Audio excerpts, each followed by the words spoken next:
সহজ করে আপনাদেরকে বুঝাই। যেমন ধরুন, একটা পরিবারের ৩ জন সদস্য, স্বামী, স্ত্রী আর সন্তান। তাদের সকালবেলার ব্রেকফাস্টে স্বামীর ৩টা রুটি লাগে, স্ত্রীর 2টা লাগে, আর সন্তানের 1টা রুটি লাগে। এখন আমি যদি সমান সমান করে আদল করতে চাই, সবাইকে যদি 3টা করে রুটি দেই, তাহলে স্বামী বেচারার জন্য ঠিক আছে, কিন্তু স্ত্রীর জন্য 1টা বেশি হয়ে যায়। আর সন্তানের জন্য কয়টা বেশি হয়?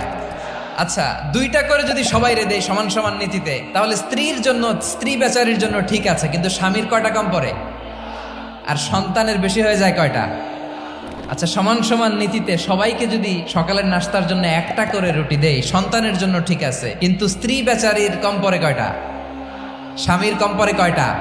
2টা। আর আমি যদি স্বামীকে দেই 3টা, স্ত্রীকে দেই 2টা, আর সন্তানকে দেই 1টা, তাহলে কারো অপচয় হবে না। যেখানে যার যতটুকু দরকার তাকে সেখানে ঠিক ততটুকু দিয়ে দেওয়ার নামই হচ্ছে আদল। আমরা বুঝতে পারলাম আল আদ শব্দের মানে হচ্ছে ইনসাফ বা সুবিচার বা ন্যায় বিচার।